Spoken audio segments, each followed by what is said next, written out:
This one's got a lot of photos in it, so we'll stick with it. Yeah, I'm going to really focus on some of the work that Cress has been doing, specifically to Sauvie Island area, as well as a couple sites downriver, down near the estuary mouth, and kind of looking specifically at the scrape down method and what we found works, what are some of the limitations, and kind of lessons learned. So, boy, I just started off right with the graph, don't I? So as we've heard from both Ian and Sarah, you know, basically what we found is the lower elevation, the more wet a site is, the better chance that it's dominated by native emergence and less dominated by reed canary grass. And so what the method that we took specifically on Sauvie Island and other sites is basically trying to match that elevation to capture that hydrology. And as I mentioned before in Sarah's discussion, we really looked at the February-March time period as critical for understanding the hydrology, getting the elevations dialed in for the hydrology so that we could suppress that growth of reed canary grass as it's going to germination and before it really starts to outcompete other species.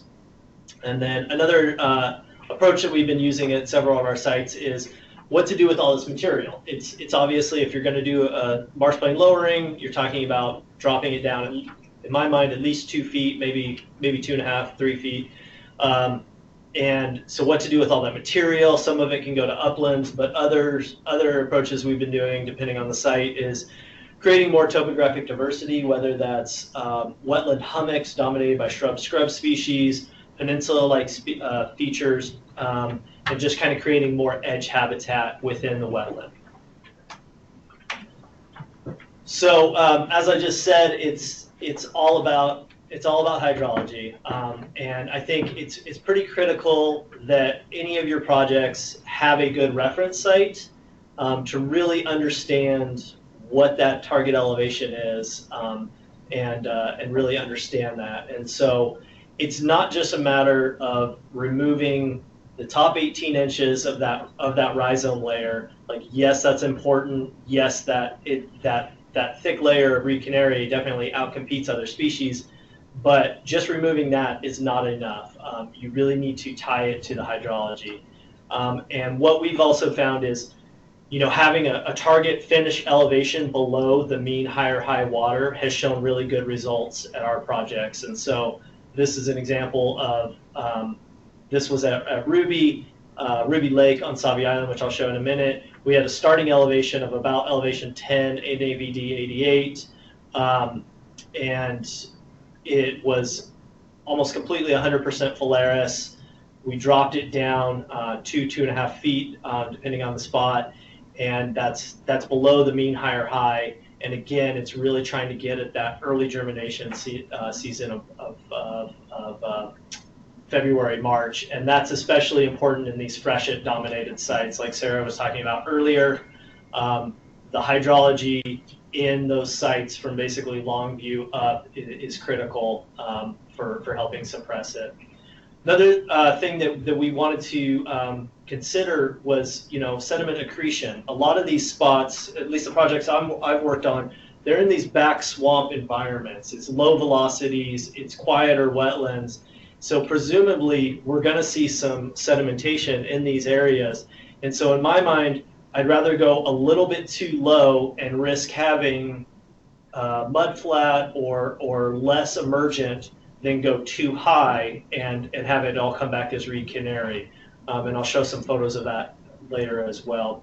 And then another advantage that I see through this scrape down method is you can meet other habitat objectives, specifically waterfowl areas, as well as other areas for reptiles like basking logs and things like that. So what's good for reed canary grass control, if designed right, can also be good for other species. So specific to the projects that I've worked on directly, this is Sauvie Island, obviously reach Breach-F of the Columbia River, and I've done several of these projects throughout the years. The oldest one was Ruby Lake in 2013, which is over here. Again, it's a backwater swamp system from this main slough, Cunningham Slough. And just to give a little perspective, this is what the site looked like prior to construction. So you can see in this graphic, this color green is the Reed Canary grass. These darker areas with the ponded area, these had a lot more bulrush, wapato, other native emergence. And so one advantage that we had was we had a really good reference site right there. And so we knew that it was 100% Reed Canary over here. We knew we wanted to do something here, but we really needed to understand what the target elevation was. And having it right here was beneficial, as well as the seed source. So essentially, we took, again, what was 100% Phalaris. It was about a 10 acres. There were 3 cells. It was about 10 acres in total. We took that, we dropped it down 2.5 feet. This still looks nice and green in here. This is what it looked like during construction, just a big mud pit. And then this is directly after construction. It just looks like a pretty uninspired pond. But that's the way restoration goes sometimes. This is another angle of what it looked like from the air. Gives a much better perspective. So essentially, we lowered all 3 of these areas. Some of the material got hauled off to the pasture uplands, and then others got reshaped into these peninsula-like features like I was describing. So what was nice about these was obviously replanting those with riparian shrub scrubs, such as a lot of willow, some dogwood, some snowberry. It just really created a lot more edge habitat around these areas. So that last photo was directly after construction. This was the next year. You can see things have greened up, but it's still got this ponded feature. This is the reference site over here. Sorry, the glare is a little bad on this, but this is the site a couple of years after. This is from 2016, and you can see, you've got all this emergent vegetation, which is really started to encroach into these scraped down areas. And again, I'll talk about this later in the presentation. Year to year, you're going to have variability based on how big the freshet is, based on how long the inundation lasts, all those things. But I do think that that's kind of a nice natural variation. As some years you'll have more vegetation, some a little bit less. This is what it looked like on the ground, and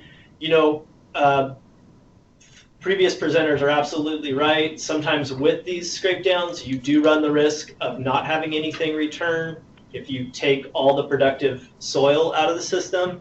In my experience in these projects, maybe it's the depth that we go to, maybe it's just the natural conditions on the site. We've had pretty quick recovery. And so within a year, basically in year 1, we started to see the wapato kind of form a ring around the edge of these lowered areas. And then in the second year, we really just saw it colonize right down in the middle of into the scrape downs. And so again, what I'll call the year-to-year variability, what you find is if you have a high water year, if you have a really good flood year, if you will, really high freshet, you're going to see less emergent vegetation going all the way to the center. You're going to see more of this kind of natives along the edges. It's still going to be low.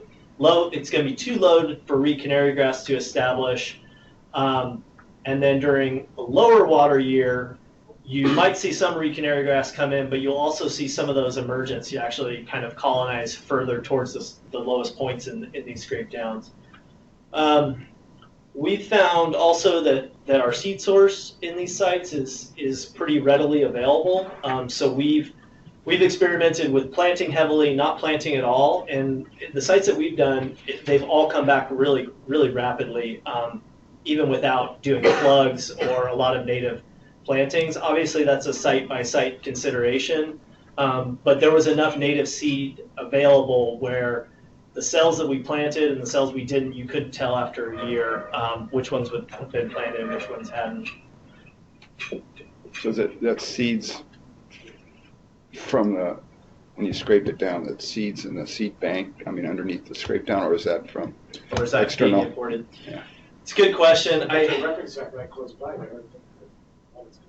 Yeah, I think that a lot of it, specifically for Ruby, since the reference site's right there, I think it probably floated in right there. But I've talked to the land manager out there who's done other lowering projects where they literally just lower it and all these natives come back that haven't flooded in. Yeah. It's a lot of these wetland seeds have a viability of 75 years, and so Mark Nebeker basically has expressed that sometimes literally just lowering it and getting the hydrology right can bring back those natives. Here's some of the veg survey results. Obviously, the SERP documents, the AEMR documents have much more data on this, but just a couple data points to point out. This is from Ruby Lake.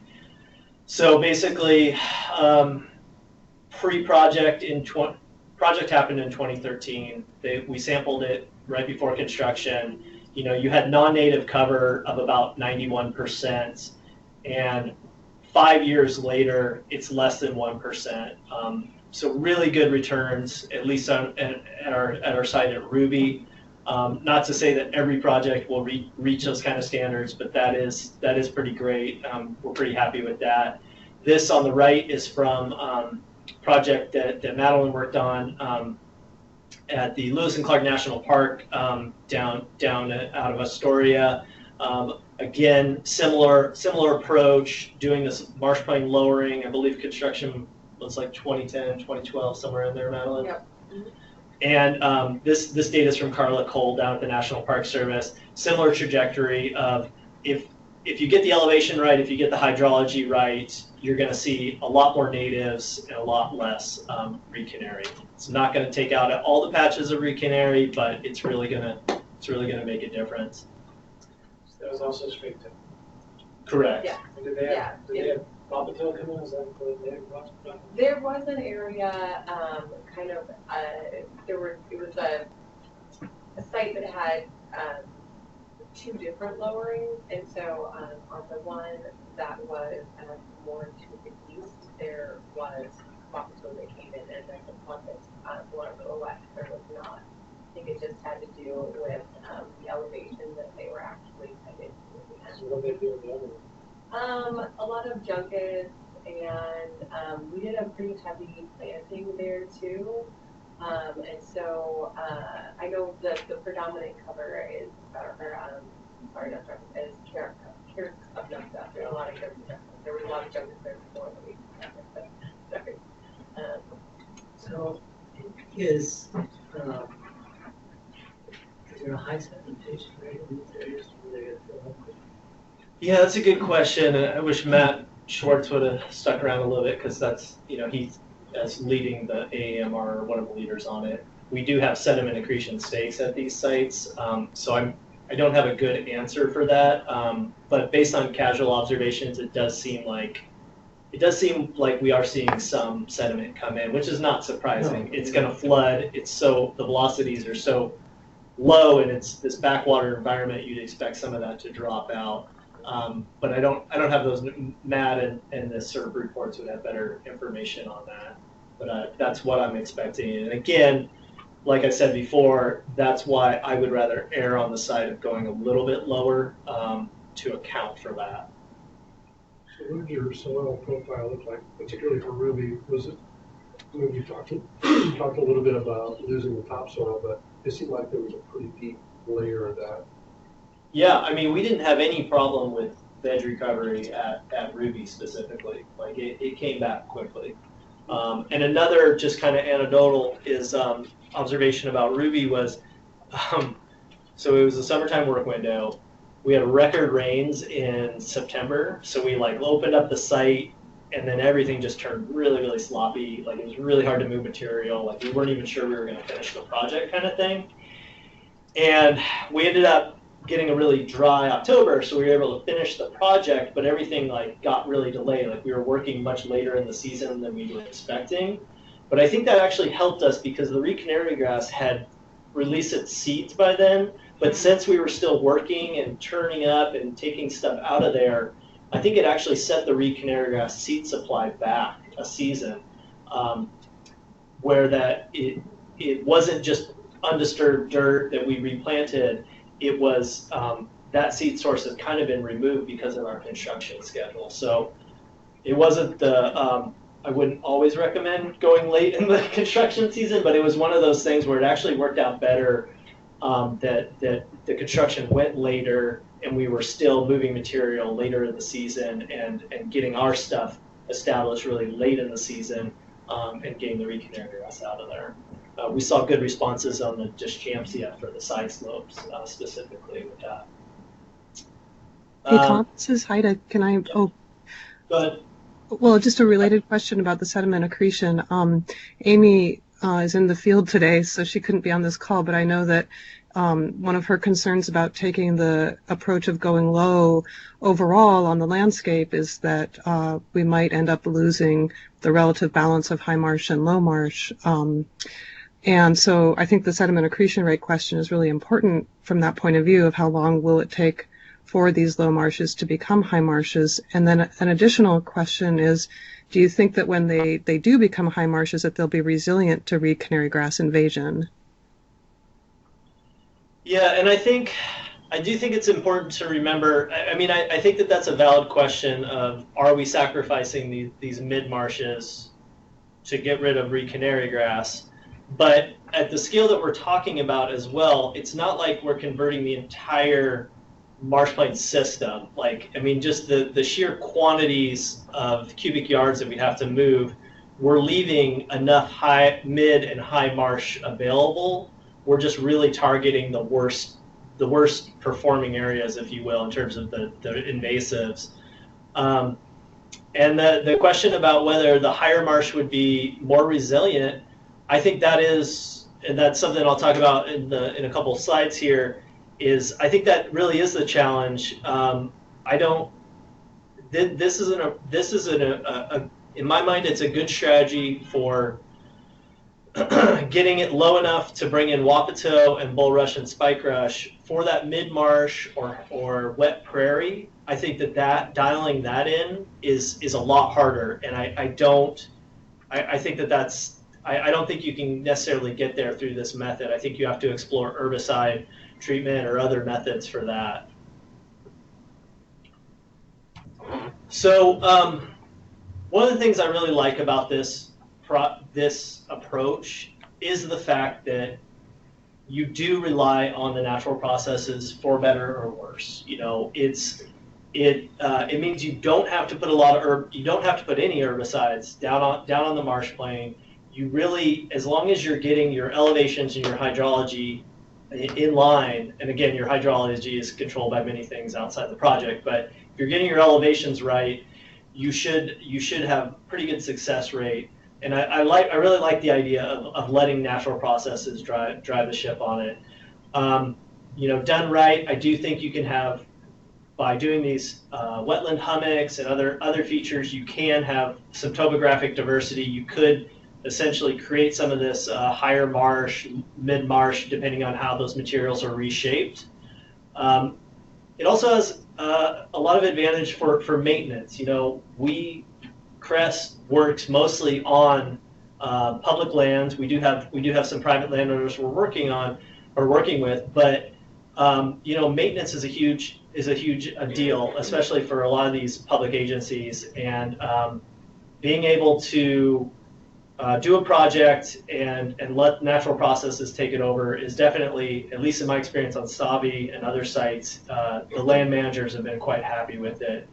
And I think that, again, designed correctly, you do have the opportunity to incorporate features for other species, whether that's beaver dam analogs, waterfowl habitat, other types of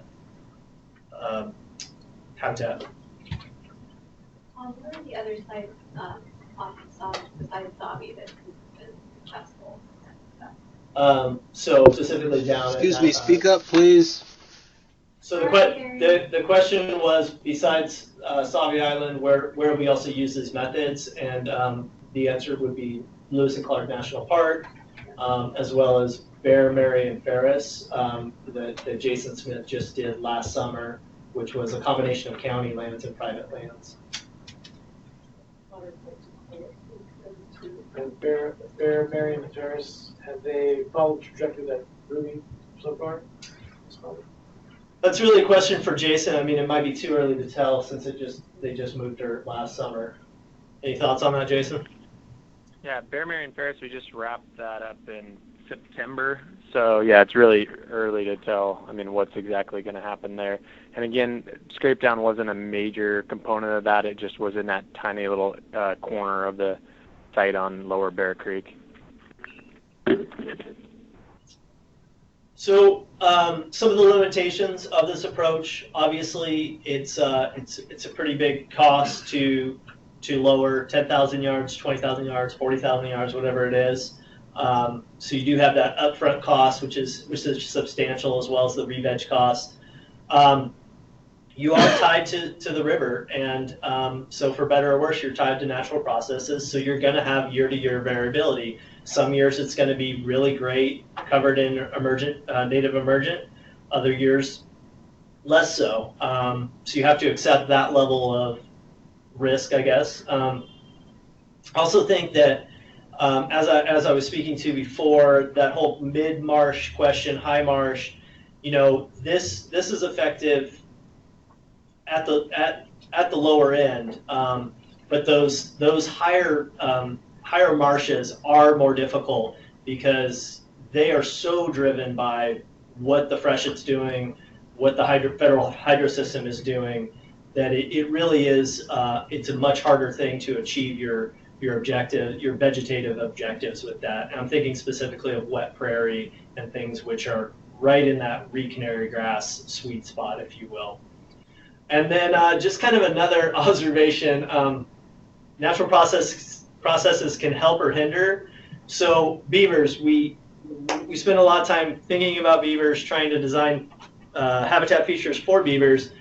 So one thing that's come out at North Unit is at Ruby Lake, we've had a really good vegetative response to this marsh plain lowering. We lowered the marsh plain to elevation 7.5, had really good response.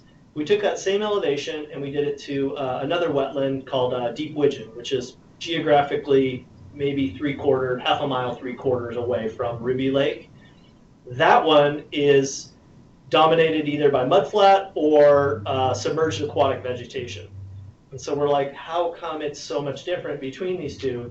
Well, it's because there's a series of beaver dams between the outlet channel and the scrape down that is ponding those areas. So again, like it's not necessarily meeting our vegetative goals, but I guess it's meeting the beaver habitat goals that, I mean, every time we try to put in a beaver dam analog, they want to go somewhere else that we didn't put it in.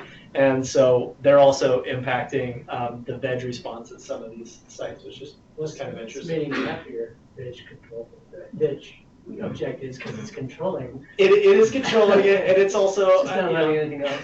it's not, yeah, and it's good turtle habitat, I suppose, turtle and frog habitat. But that's just that's just kind of an interesting observation that literally it's right next door in terms of wetlands, but different response.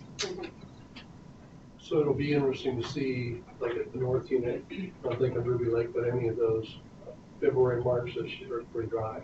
Mm-hmm. Just talking with Mark out there, it's like this isn't a winning year for us, just because of the lack of help from Columbia. Yeah, it'll be interesting to see if I would expect that you'd see more reed canary grass coming along the side slopes, but not necessarily in the bottom of those areas. But absolutely, it's driven to that early season. That's why it's so critical for us, that February, March. So I'm curious, when you're deciding on a treatment, I understand coming up with the elevation, but is it typical to actually look at the soil profile to see kind of what type of material you're going to run into if you go down 2 feet, 2.5 feet. Is there, are there going to be organics in that soil? I'm just curious from the previous speaker, if you're getting down into a heavier sculpture clay lens, if that will change perhaps doing a scrape down versus a spray. I'm just curious. Yeah, it's a really good question. We haven't specifically looked at that, but I think it's worth considering it in our designs, because you heard me speak earlier about Government Island and why we didn't do the scrape down there. It wasn't the clay, it was literally the sand lens that we were afraid of getting into. And so more and more, that is something we're looking at. It's not necessarily something we looked at for these projects, but I do think it's an important consideration. So let's see. So in terms of management implications, so there you go. No silver bullet. No, sorry. I think as we've been talking about, I don't think that this is. I think each site, you do have to consider what might be too heavy-handed, what might be appropriate. I do think that this is really nice for sites that you can get the elevations dialed in, that you have the opportunity to create some topographic diversity, that you have some seed bank around, and it's it's really that it's up to the site, it's up to the project manager, the landowner, all those things, to really decide what might be appropriate for the site. But I do think it's shown some really initial promising results where you don't have to invest a lot of long-term stewardship money. You are receiving the veg responses and the benefits from it, and you're letting natural processes drive it. So that's my plug for that. So just quick acknowledgments to Bonneville for obviously paying for all of this work, really, and ODFW, specifically Salvie Island Wildlife Area, for letting us try a bunch of these different methods, as well as Lewis and Clark National Park. Been great partners on all that, as well as all the engineers and consultants and everybody else. So yeah, I'm a fan. in case anybody's wondering, I'm a fan. I do think it's appropriate at certain sites. So. It also seems appropriate in areas where the changed hydrograph or the regulation of the river is removing scour. So these kinds of areas can't be created anymore. That's a good point. Yeah, we're not going to see those high events which would overtop Salvie Island and scour out and really change those. Yeah. Have you had any pushback from the regulatory agencies like DSO or DNR? Yeah, that's a really good question. We've been able to show that because we're not creating strictly open water habitat, that we are keeping it as emergent. We've had good support from them so far, but that is something that they've made very clear is there needs to be emergent vegetation within the system, and they again. Seems like their level of comfort, year to year is fine. It's fine if it's a drought year or it's a flood year and the veg is a little different, but as long as we're not going too low where we're creating literally duck ponds or open water habitat, they are supportive of it. And they're also supportive of the idea that it is natural processes driven, and we're not necessarily using, or we're not at all using those herbicides on the system. Though it would be kind of interesting to combine some of the methods that CLT is doing with some of these, and because again, what I'm most concerned about are those side slopes and are those transition areas, because I don't have I can't control it like through this method, So exploring those other options would be pretty interesting. Yeah, for the record, we're not chemical enthusiasts. We're testing. Yeah, no, I'm not trying. Sorry, I'm painting you in a corner, but there's a method to it. Yeah.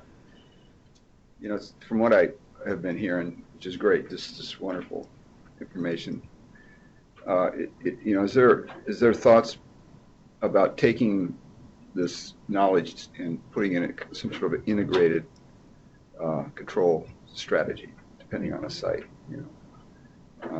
And some of the elements I hear are, well, herbicides, strategic herbicide. You got to have some sort of source for the native species you want to get in there. Periodic control is probably a good thing. Changing elevation is obviously good. This is where you can naturally recruit, so the hydrology moves seeds into these areas. I mean, I'm just thinking that there may be the knowledge that's being gained could be used in, depending on a site, could be used to develop a strategy for that site that would probably work best. But this long-term measurement, that's going to be interesting to see how long that effect lasts, and that's going to be interesting. Yeah, the evolution of both of those sites intrigued me because of the differences in the approach and the processes that are involved. So, again, the evolution of the sedimentation to me is really interesting. How long that will last and what will be occurring because it's all going to have to be or whether you would need it. Whether you need to be able to like high dimensions if those plants can persist even after the elevation climbs up. And then the same thing with the chemical treatment. You're getting on top of it and hoping the competition will win out. Yeah. In spite of this, you're both cases you're somewhat limited how big an area you work in, probably your primordial. You still got that big source just outside knocking at the door. Yeah. Yeah, Reed canary grass is only one of them. Purple blue stripe, yellow flag. Yeah, there's more than just that. And now, balsam, indigo as well. Yeah. up a little bit higher. Yeah. Yep. The reason I bring it up is the monitoring is really key, and the longer you can keep it going, so you get an idea of what the trajectories of these sites are. It kind of goes to Ron's point. I think is that hydrologically the sites are different, so you're going to expect those trajectories to look at the mile of the site, which might be useful. Yes, overall, I think the result of the literature review on reed canary grass was that it should be and needs to be controlled at a watershed level. But for obvious reasons, we weren't going to undertake the Columbia Basin. So I think that it's probably going to be a stopgap, a maintenance and operations type of situation for this program. So one impression I have is that the approach you're taking is really a physical processes based approach. You're changing the physical environment in which the plants grow. Whereas your approach is looking at basically biological processes. The biological processes are a whole lot more complicated because I can imagine, for example, the way that the communities got established in the first place is because you had colonizers, people coming in and clearing the land. So they're affecting the biological process already by being a biological process that clears the land and getting rid of the established community. So I imagine that it's a whole lot easier, plus they probably seeded the plants in the first place. So it's a whole lot easier to establish reed canary grass in those circumstances than it was to have a native community that was completely undisturbed, right? Yeah. That they're preempting establishment by reed canary grass. So you've got grazing effects because you have cattle on these systems. So that's a biological process. And then what you're trying to do is get other kinds of competition in there by planting willows. There's the issue of historic effects basically, with vegetation establishment. It's just super complicated. So that's why the simplicity of the physical approach is very appealing. Yeah. But and it also suggests that to be successful, the biological approach means you have to know a hell of a lot more about what structures communities. Yes. Yeah. So I just think it's going to be a long-term process to figure that out. Yeah. It's going to be very challenging. Yeah, the Quamish Prairie, George Crawl is one of the more, I don't know if anybody here knows George, but he's one of the more talented botanists I know. And he is really tuned and dialed into the Willamette river or Willamette Basin prairies and the vegetation. And so he is constantly on the search for one, you know, he's just got a visual knowledge of, oh, there's something new, I haven't seen that here before. Or he goes to another site and finds something and he brings it into the Quamish Prairie. And so he's constantly filling the niches over 20 years. And yeah, and we'll see. But I don't know who's got, other than George, I don't know who's got the time for that.